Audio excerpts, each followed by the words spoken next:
Good morning to you. Welcome to another round of conversation, information, and entertainment here on Breakfast Central. We serve it hot. I am Felicity Ezewike.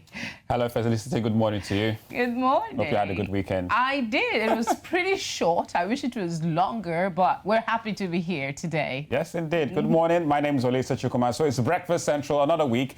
Yes, start of a new one. March 29, 2021. Welcome to the program. Lots to talk about on the program this morning. Yes, indeed. I must quickly mention, though, the news that I saw about resident doctors planning to go on strike on April 1 in Nigeria.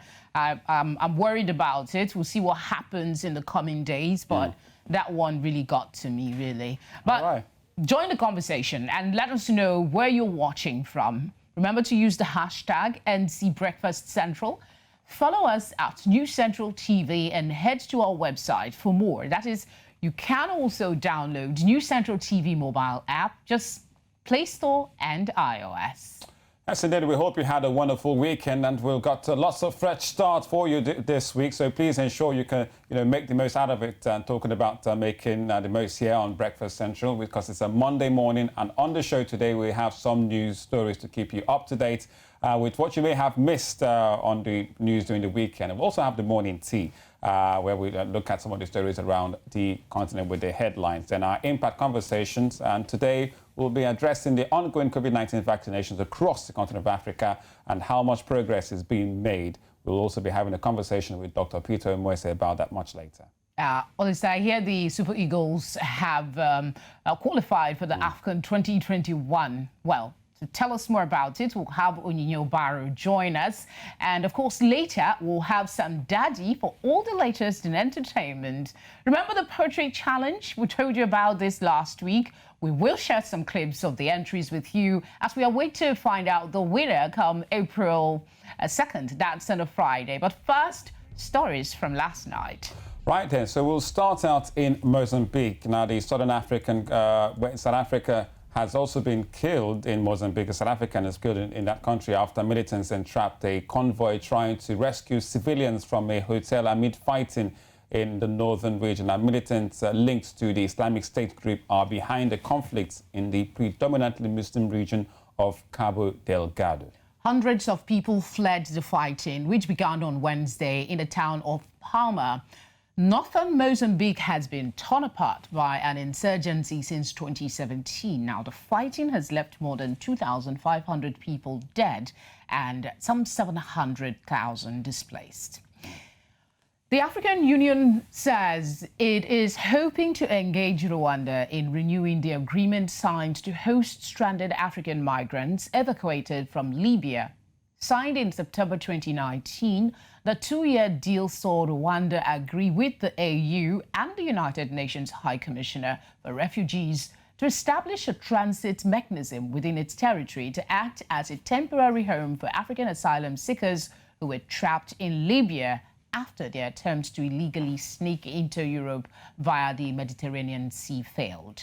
But ever since, the country has hosted up to more than 500 persons under the program who have been arriving at different times. So we'll see how that one goes between the African Union and Rwanda, supposedly being a safe hub for, migrants who've attempted and failed to get through Libya, perhaps into Europe. But let's still talk about more right here on the continent, and we're going straight to Madagascar, where the former president of the country, Didier Ratsiraka, is dead. The former naval officer, nicknamed the Red Admiral for his socialist policies, died early yesterday morning at the age of 84. Now, Ratsiraka, who was hospitalized earlier this week with a flu, was the president of the Indian Ocean Island from 1975 to 1991, and again from 1997 to 2002. In 2003, the deposed president was sentenced in absentia to 10 years of hard labor for embezzlement of public funds and then to 5 years in prison for undermining state security. However, his sentences were overturned in 2009. I'm sure the people will feel some loss with such a personality going on. May his soul rest in peace. We head to Somalia now. The country has accused Kenya of politicizing refugee camps, which have sheltered hundreds of thousands of Somali nationals for 3 decades, by pushing to have them closed. Now, Kenya upped pressure on the United Nations this week to come up with a plan to shut down the country's Kakuma and Dadaab camps, saying their continued existence posed a security threat to East Africa's biggest economy. But this comes after the authorities accuse some refugees of harboring links to the Somali-based Al-Shabaab Islamist group behind terror attacks on Kenyan soil. Now, the neighbors of both countries, that's Kenya and Somalia, are entangled, have been entangled for now in a number of political disputes, including a disagreement over their maritime border, which is at the center of a case at the International Criminal Court in The Hague in the Netherlands. So this is only going to cause more rift about those camps there, which have been harboring Somali refugees fleeing the crisis in Somalia for almost 3 decades right now. And the Somali authorities have accused the Kenyans of wanting to shut down the camps. Some of the news we've been tracking right here on News Central. Yes, indeed. We'll take a short break now, and when we come back, we'll be looking at the headlines across Africa via our newspapers. Stay with us.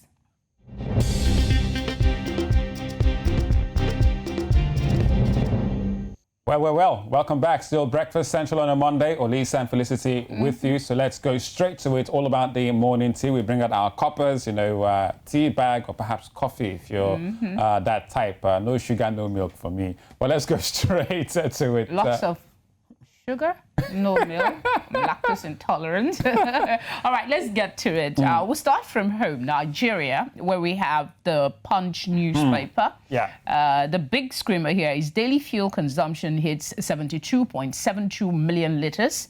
Marketers blame smuggling. There are 2 riders to that story. Petrol usage jumped from 57.44 million litres in November to 72.72 million in December. We also have independent marketers berate security agencies, say fuel trucks not needle. There's a picture of protest, I wouldn't say protest, a Palm Sunday celebration. Procession. Different parts of I can remember the last time I took part in that. That was like donkey years ago, rather, when I was still in secondary school. That was the last time I took part in Palm Sunday. So there you have procession. It. On the front page, Sunday service processions post-mass or pre-mass. I'm not sure which one is it these days. But that's for Catholics, actually. Abuja, Lagos, and Lagos featuring quite high. So they've gone quite religious about what happened yesterday. I think people were wearing masks, if I'm not mistaken. But definitely no social distancing from the picture we're looking at right now. It looks like we're back to normal times, right? Doubt. But some efforts to wear masks is noted on some of the clergy. And it looks like it marks a return of procession, because I remember this time last year, we were under lockdown in Nigeria, so going into the Easter Palm Sunday. I guess that's why they're taking it up, to tell us that, we're gradually getting back to normal. But we have a long way to go, as you will find out during our conversation a little later on Covid-19 vaccination across Africa.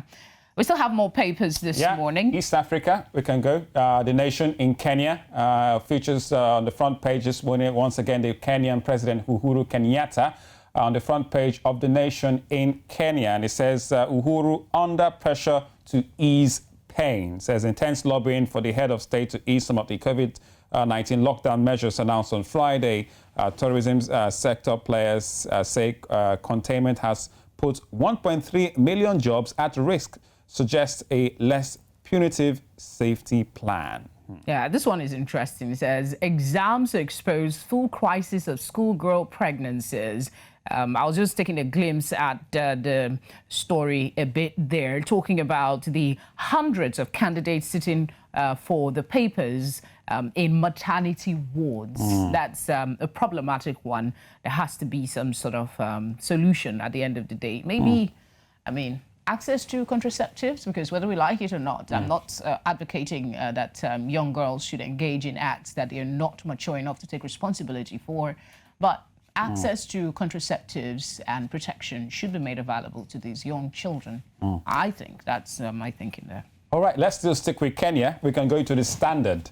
The Standard also in Kenya this morning, another paper from the East African country. And look at what they have there. It talks about COVID diaries of the vaccinated. Says, in their words, efforts to protect country's frontline workers from the pandemic has been stalked by controversy, myths, and outright lies. But more than the 90,000 people braved long queues to get a jab. A cross-section of Kenyans give their verdict. So more like, a vox pop, if you may, written vox pop of different people who've received vaccinations so far in Kenya. No justice yet for slain girl as court reveals cops cover-up. That wouldn't be the first time. Uhuru Dailama over fired senators. That's another one you might want to see on page 8 of the Standard newspaper. All right, can we go to Uganda, the New Vision Uganda? There's an interesting story on the front page this morning, very medically. Trying to get to it now. And it looked almost like a breakthrough one there. So look at it there on the front page. Sorority doctor separates conjoined twins. Nice. I'm still looking for it, actually. Yeah, so there you have it on the front page. It says the Reverend Sister Elizabeth Ologe, a medical worker, attends to the baby who survived the operation to separate conjoined twins in the neonatal care unit of Sorority Hospital, where the child was put on oxygen. The operation took place on Friday. It didn't say, I'm sure they more in the story to tell us how many hours it took. So basically, the baby is healthy. That's a good one. That's a really good one. Congratulations to them. Let's see what we can do. Let's do the Daily Times. All right. The big one on the front. That's in Malawi, right? Yes. This one says, confusion over license renewal. Truck drivers cry foul. Ministry denies suspending permit renewal.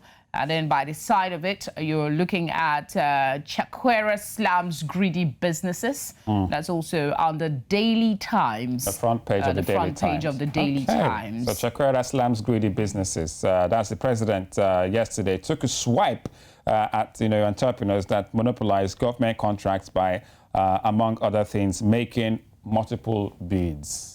Daily Times in Malawi. Two different headlines there. Okay, let's see what we can do with, well, there's another one, Nigeria's Daily Times. I think that's the one on your screen now. So we'll just quickly take the headline there. Choice of new IGP divides Aso cabal.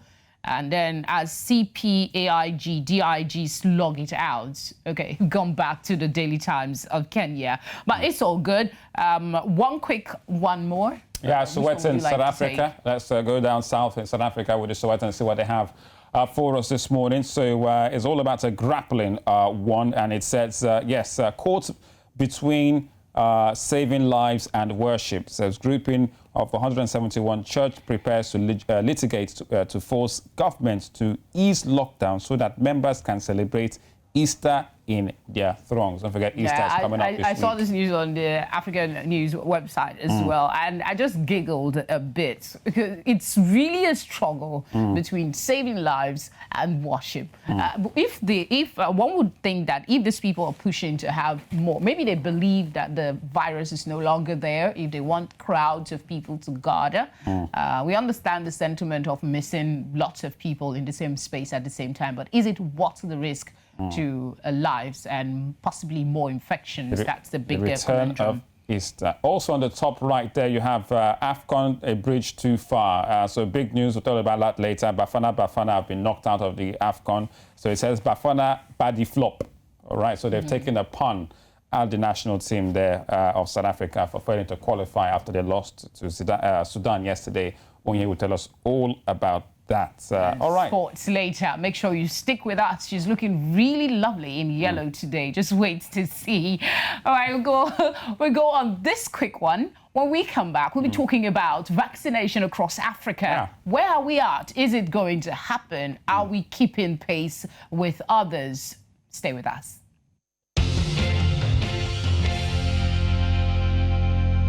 And welcome back. Still Breakfast Central on News Central with Olisa and Felicity. It's some Monday, and let's talk about COVID-19 and vaccination. Yes, indeed. Now, as the continent continues to battle the pandemic and the distribution of vaccines continue, the question on the lips of many is, when will the battle end?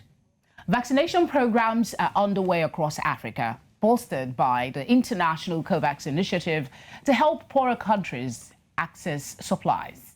But many countries have now received their first shipments, but regional health bodies are already having concerns over the supply shortages. Now, as of yesterday, March 28, confirmed cases of Covid-19 from 5 African countries reached over 4 million. Reported deaths in Africa have reached over 100,000, while about 3 million people have recovered, and the vaccination is about 6 million have been administered so far on the continent. With over 20 million vaccines delivered to Africa under the COVAX scheme, does the continent have enough vaccines for its teeming population? Let's now bring in Dr. Peter Imoesi. He is a research fellow at the University of Aberdeen in Scotland. Thank you very much for joining us. Before we get on to the conversation, you were just telling us that the time in Nigeria and in Scotland is the same now. So we're not like pushing you ahead of time, right? So it's good morning. Yeah. That's very correct, and thank you for having me. It's our pleasure. So, Africa has reported over 4 million cases of COVID-19, and despite the arrival of vaccines in some countries, the numbers keep rising. What are we not doing right? I think the question is not what are we not doing right. I think the question is what is the science behind the cases we have in Africa? So clearly, you could see that despite 13 months on into the pandemic, we've only reported 4 million cases. And when you look at the level of fatality, we only have, I think, somewhere around 100 and something deaths in the continent. So clearly, you could see that the pandemic has not played out the same across board in other climes, just like in Africa as well. So basically, I think we should be looking inward to check what exactly is going on in Africa, because in the early days of this pandemic, people had some prediction that Africans would be dying on the streets and what have you. But 13 months down the line, that's not the case we have. So clearly, it's not what are we not doing, what we are doing wrong. The thing is, what exactly is going on in Africa, and why are we not reporting the cases compared to other continents, for instance, in Europe, North America, South America as well. So that's the clear argument. Okay, Dr. Peter, from what you're indicating to perhaps an under-reporting of the situation of the cases and, that we're having and deaths perhaps we're having in Africa. But let's look at the vaccination currently ongoing right now. The COVAX initiative has so far delivered more than 20 million vaccine doses to more than half of the countries on the continent. So how would you rate the pace of the exercise on the African continent? Just to give more clarity, so when you say underreporting, there is nowhere in Africa where there is sudden surge in cases. So we're not really having an opera of sudden death in the continent. If there is, definitely Africans will speak up. So if you say underreporting, if you look at cases of fatality between 2019 and 2018, there's no really much difference when it comes to fatality. So it's not a case of underreporting. The COVID disease doesn't really have a grip on African continent. And when it comes to the vaccination itself and the vaccine dose we have in the continent, well, we are not really manufacturing our own vaccine. So we are kind of leaning onto the COVAX platform to get our own dose delivered to all the countries in Africa. So really, you can't really be the one dictating the pace of the number of doses you get, because you're more like the beggar here. And that's where you have to do what you call inward capacity development and the manufacturing of vaccine or any form of drug that may be beneficial to your own continent. So in this age and time, you could see that vaccine nationalism is at the top notch, despite World Health is preaching equity distribution. But everyone has to cater for their own people first before you look outside, which is understandable because this is a human race, basically. So the dose we have, which is just 20 million, my advice is that you give the dose based on the manufacturer recommendation. So if you are told to give the first dose, then 12 weeks after you give the second dose, my guess is that you should administer those doses to 10 million people. Then 12 weeks after you give the second dose, because you're not so sure where the next vaccine is coming from. That's pretty worrisome. I mean, from what you're saying, it seems to corroborate a recent report that suggests that Africa might not get to herd immunity until 2023. One of the challenges, among the many challenges really, that African nations face is not just the supply problem, but issues relating to storage and logistics when it comes to the administering of the vaccine. While we wait for the suggestion you talk, looking inward for us to get our own vaccines, how can we address this current issue? So when it comes to storage and supply chain, is really kind of not a rocket science, basically. So you have something called dry ice, or dry ice that you could store your vaccines at a particular temperature of -20. So with a dry ice, you could store your product at -20. Now with a normal ice, you could store your product within 2 to 8 degree. And that's also, I think, Nigeria and a couple of African countries have that capacity. And that's why when it comes to the choice of vaccine, most African countries are actually going for the brand of Oxford AstraZeneca, because such vaccine is easily stored at normal refrigeration, which is 2 to 8 degree. So if you're trying to then move this vaccine to, let's say, rural areas and the nooks and crannies of your countries, then you have to have what you call the box, the ice box for moving this thing. So it's really easy to move those particular vaccines around the continent. And secondly, I know that there are other vaccines, for instance, the Pfizer, Moderna, and clearly we're not going for those sort of vaccine. And I think that is the right way to go, because even in the US, they also have challenges with transport, logistics, and what have you when it comes to the -80 storage facility and the -20 for the Moderna. So I think when it comes to the transport, logistics, and storage, we not really have much issue with the Oxford AstraZeneca when it comes to capacity on the continent. All right, Dr. Peter. Now, John Ikengaso, who is the head of the Africa Center for Disease Control and Prevention, which is the Africa CDC, basically, has said that vaccines provided under this COVAX scheme, to quote his words, will not get the pandemic out of the African continent without further assistance. So, where do you think we should go from here on this matter to get more vaccines in? I think the question is, do we really have a pandemic? I think African-owned pandemic is peculiar. Like I said initially, the cases we've reported when it comes to fatality is just 112 fatality. I know one is too many when it comes to deaths, because these are loved ones, these are people's parents and brothers and sisters. But the question is, when it comes to stamping out the pandemic in Africa, our own pandemic is peculiar to our own continent. So we don't really have that high level of fatality. So I'll give you an example. For instance, there is a city in Brazil which is called Manaus. And that particular city, in the early days of the pandemic, they had high level of herd immunity against this particular virus. And that particular immunity they got was based on the old variant you had, which is the D614. Now, recently, you know what's going on in Brazil, where in the last 24 hours, they reported more than 2,738 cases, just 24 hours. And from stats, we are aware that the cases that we have in Brazil now is ×2 of all the fatality reported in the whole of 2020. So you can see that that is the real pandemic. But in Africa, when it comes to the level of fatality, when it comes to the cases we have more of mild asymptomatic cases around. So clearly, I think when it comes to the vaccine, this is what we could do as well. We could do what we call targeted vaccination. So first, you have to give the dose to people who actually do need this particular vaccine for administration. Then along the line, you do your own mini research to see what exactly is going on. I'm really an advocate of research on the continent for us to be able to unlock the true meaning of the COVID-19 pandemic in the continent. So I think we should look into the way of research and forget about stamping out the pandemic, because when it comes to herd immunity as well, what is the definition of herd immunity? That particular definition right now is changing, because herd immunity is not a function of vaccinating 70% population. Herd immunity is a function of 70% of the population developing immunity. So there are people that even though you give the vaccine, they may likely not develop the immunity you're looking for as well.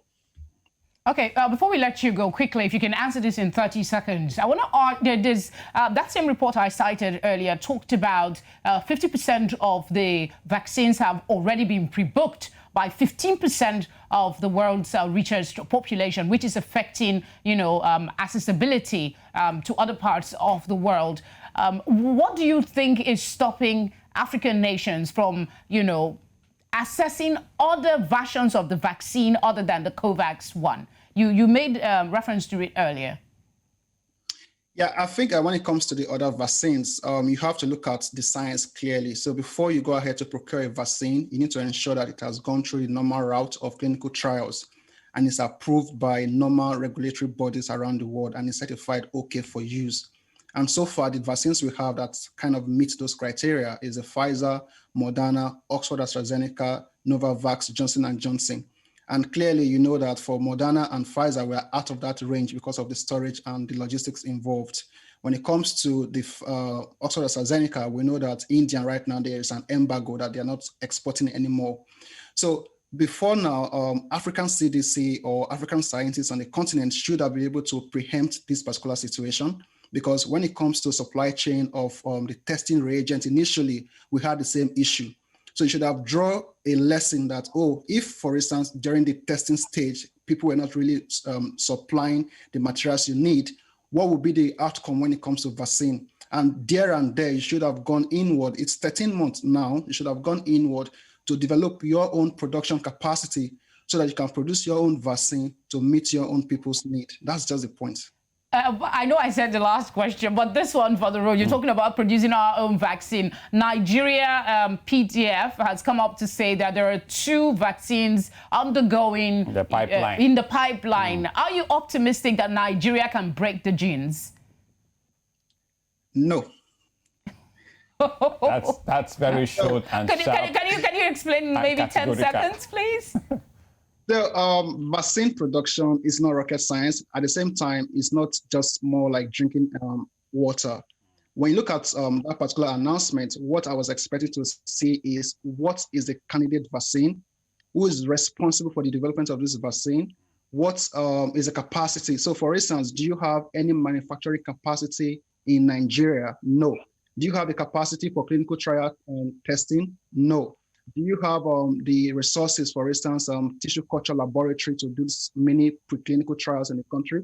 No. We know that in Africa, for instance, the country that really do produce a few vaccines for other diseases is one, South Africa, and they can make about 25 million per annum. You have the one in Senegal when they do the yellow vaccine, and they can really produce 15 million per annum. Then you have a few others, one in Tunisia and Egypt. And those ones, when it comes to per annum production for the vaccines they are producing, is somewhere around 100,000 per annum. So clearly, when you sum up these numbers in the continent, you see that what we can produce for other sort of diseases is somewhere around 4.2 million vaccines. So for instance, I'm not seeing any capacity in Nigeria. So we should be careful the kind of information we put out there in the media to say, we have a vaccine. So the word here is not even vaccine.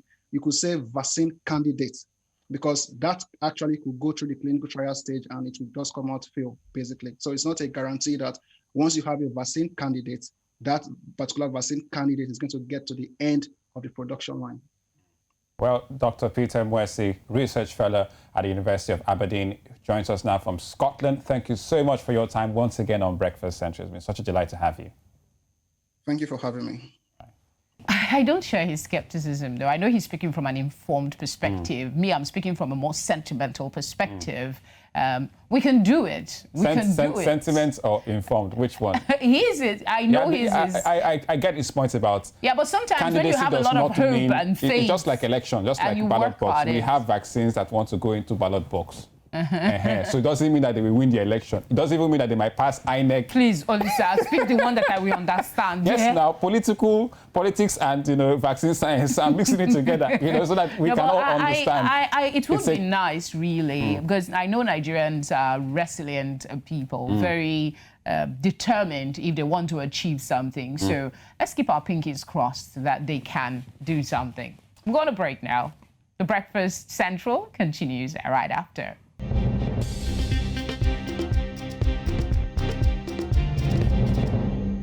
Right then, welcome back to Breakfast Central with Olisa and Felicity. Well, don't forget you can catch us right here on social media at News Central TV is where to be. Go on Twitter, send us your comments and information. Yes, indeed. And also go on Instagram, not forgetting Facebook, and watch us live on YouTube. And log on to the website, newscentral.africa. We've still got more much later on that poetry competition, if you may, and how far we've been going, or perhaps you've been going on that front. So if you're sending your poetry entries for that challenge, don't worry, we'll come into that on the program.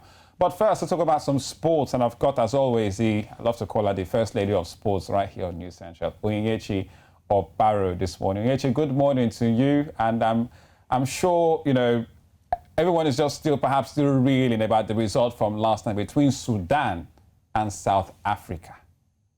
Yes, of course. Good morning, Olisa. Nice to talk sport once again here on Breakfast Central. The Sudan-South Africa game really was the shocker for everyone because everyone had thought that Molefi Nseki would have put his sides together with the fact that he also had England forward there and Percy Tau to his squad, and they would have thought that they would have sealed the win against South Sudan. Now, looking at the fact that they played against Ghana earlier, but drew goalless, and that really caught South Africa in that group because Ghana had gone to do the job against Sao Tome and Principe, and they had to score 3 goals against them. Now, that took Ghana ahead of South Africa. Remember that Ghana and South Africa shared 9 points each on just goal difference, putting South Africa in second. Now, the goalless draw between Ghana and South Africa really was the decider for South Africa to know if they will go through to the 2022 African Cup of Nations. But when they got to face Sudan last featured in the AFCON in 2012. Now, see the difference, the gap in over there. Now, Sudan, it's a big celebration for them because they had to defeat a former champion, of course, South Africa. South Africa is not a small side. So for you to defeat South Africa and then make it to qualify ahead of South Africa, it's a big deal for Sudan there. All right, so yeah, there's the results. I look at the results this morning and I'm like really shocked. South Africa losing away to Sudan, so which means Sudan have qualified. Namibia beating Guinea 2 goes to 1. Ghana, just like you talked about, beating Sao Tome and Principe 3 goes to 1.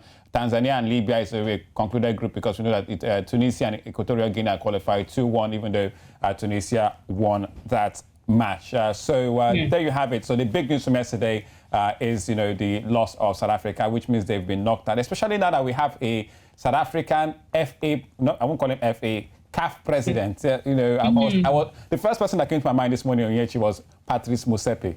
Like, yeah, but I was really thinking that with the fact that he won the election to be CAF president, South Africa would have done something very good to make their landmark there in the African Cup of Nations, maybe even win it this time around. But it seems they can't eat their cake and have it, as they will say. They must lose some and win some. So maybe the whole wins went to the CAF presidency, that's Patrice Motsepe there, and they couldn't even make it to the African Cup of Nations. But good results coming in from there. Of course, we did see Guinea lose. Now, Guinea losing there, it was just a very...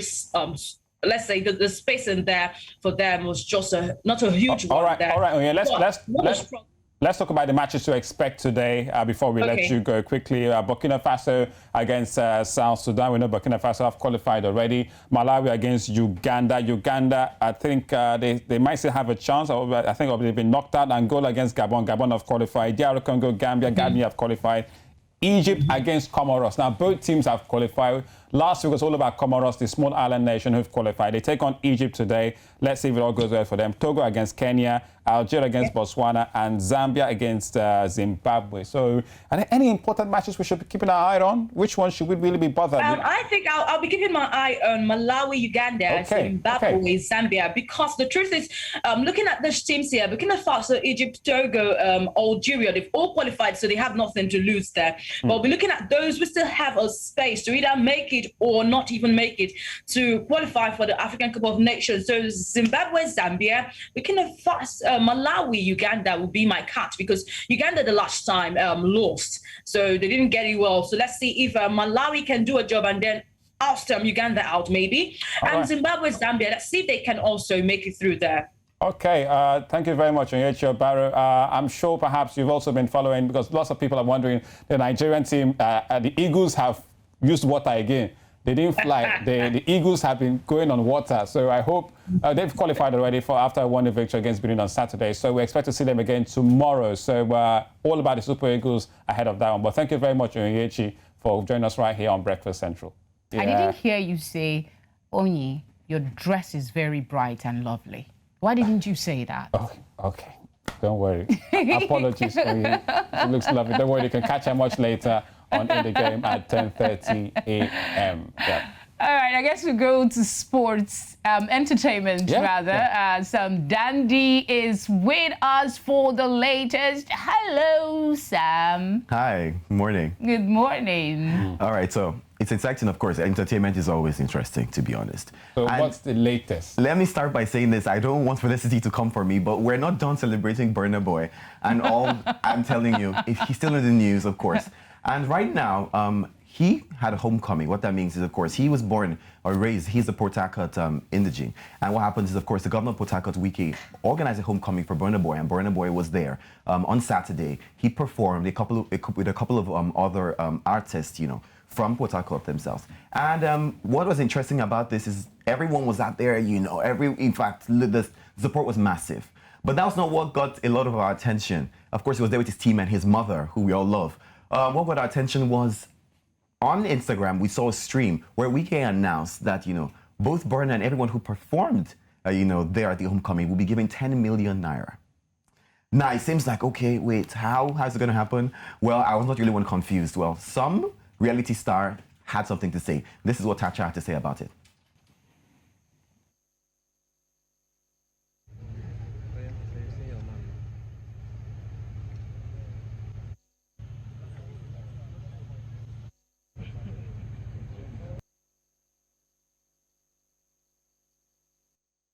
Y'all don't know my state. Like, you guys don't freaking know my city. Entertainment in my city is dead.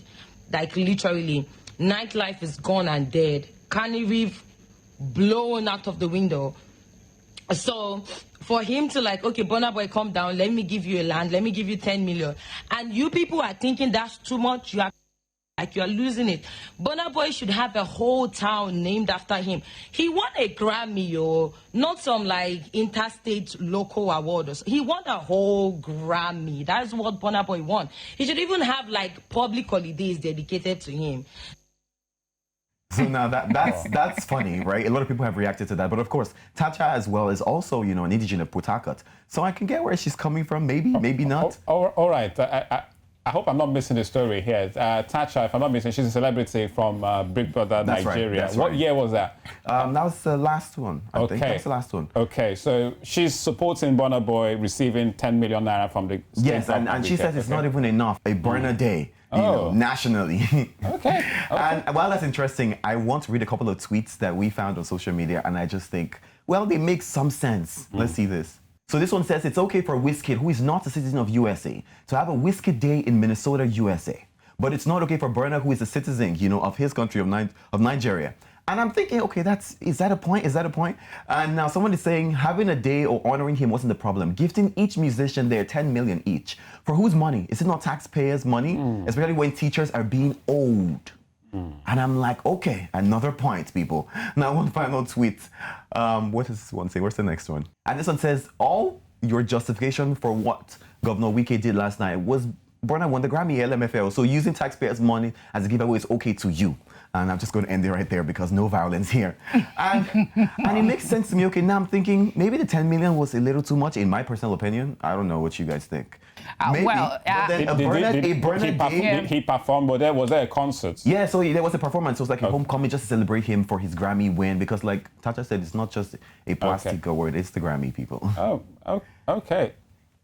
Now, okay, let's move on from all this because I really don't know. People just have to decide on all the Burna story. All right. Well, I have a comment too. You do? I do. Please I have a comment. Give it to me. No, but I have mixed feelings. First off, you can do things like this without necessarily putting it out in the media. You can do good things without, that Nigerians will react. That's so right. When you do something like that, I mean, you take what you get, basically. Anyway, I think I'll go back and watch the Thatcher because I was wondering where it came from for Thatcher and all that. But Sam, what do we still have on the entertainment All right, scene? so let me tell you more. So of course, we can't in a hurry forget, the NSARS movement and all that happened. And well, it's interesting because I feel like we heard a Burna Boy song, 2010, which is an incredible song. Now we're hearing a song that also was inspired by those events, And this is a song by Angelique Kidjo and Yemi Alade, just released 2 days ago. Now, of course, Angelique Kidjo happened. Really good. I like the Africanness in it.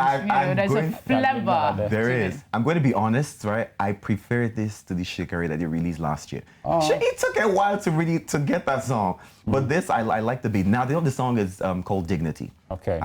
You finally remember. It came back to my head.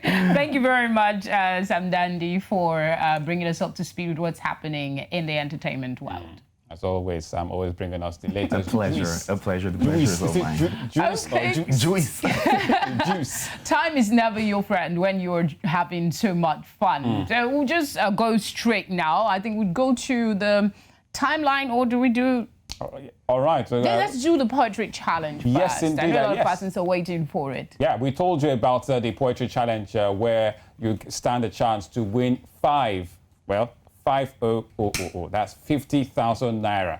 50,000 naira, or its equivalent in your local currency, wherever you are on the African continent. Now, well, let's take a look at some of the entries we've received so far, so good.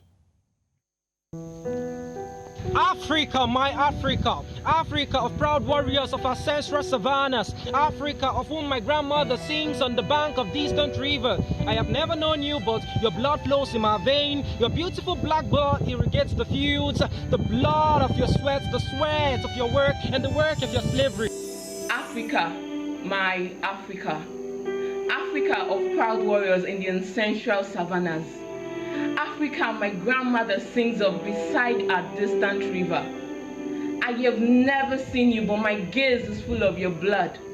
Your black blood spills over the fields. Africa, my Africa, Africa of proud warriors in ancestral savannas. Africa, of whom my grandmother sings on the banks of distant rivers. I have never known you, but your blood flows in my veins. Okay, so I just love the last lady. I just love the way she came out in her full Nigerian attire to do that. Africa, my Africa. It takes me back to the secondary school. Definitely indeed. So guys, there you have it. Keep sending those entries because the winner will also get a feature right here on Breakfast Central. Don't forget, 50,000 naira or its equivalent in your local currency, wherever you are on the African continent. Send in your entries to us at News Central TV and join the News Central Poetry Challenge. So you don't have much time, Mo. Let me just say it now. You have till Friday. Yep. So the winner will be announced on Friday. If you want to take part in this, please send in your video. You know how to find this. 50,000 naira for Africa. I know what that kind of money would do for me now, but I'm not permitted to take part. Yeah, we can't take part. But I'll just do a fun video just for the sake of it because I love poetry. Okay. All right, let's go straight to our timelines now. I don't know, do you want to go first? Yeah, let me go first. So this is a bit of an easy one on a Monday morning. An interesting video about creativity is all about intelligence, having fun. Interesting tweet from Vala Afshar. So creativity is intelligence, having fun. Just check this out. Lovely. Yeah. I Very think it speaks lovely. for itself. Yeah, creativity is intelligence, having fun. Lovely. Keywords. Illusion. Yeah, creativity. It looks so real Yeah. too. Intelligence, and just have fun. So with that, the world is our oyster. Yeah, I loved it when I saw it. Yeah, what about you? Let's do this one for Dear Vendors is on Twitter. Okay, this one is a good morning motivation. Okay, let's try it. Let's go with this one first. Okay, this is what I wanted to share with you. The lion is a symbol of personal strength, courage, and leadership. Whenever we see this awesome creature, we are reminded of the raw power and limitless potential that we all share. Stay focused, be at alert, Let your attitude be as strong as the lion's roar. Wait first. It's Monday morning motivation. On a Monday morning to see that, Be alert. I'm not saying this. I've had that somewhere. Now you carry lion on the baby. What I see that. It's the symbolism. Stop being. I see. I'm afraid of cats, big or small cats. Of course, I'm afraid of those animals, but you see the raw power. Anyway, take the message. Please ignore Olisa. What is your spirit animal? Is your spirit animal a lion? I think it's actually the elephant, actually. The elephant, yeah. Okay. I'm mystic like that. I gave up. All right, thank you so much. It's always fun since I've been here with Olisa. Yes, indeed, always. And we have Sandana giving us entertainment and Onyechi giving us the latest of sports. So once again, we'll do this again tomorrow, same time, 8 a.m. West African time for Breakfast Central on News Central with Olisa and Felicity. Don't worry, we'll start talking about our spirit animal discussion. Spirit animal. I am elephants, by the way. Have a lovely day and a lovely week ahead.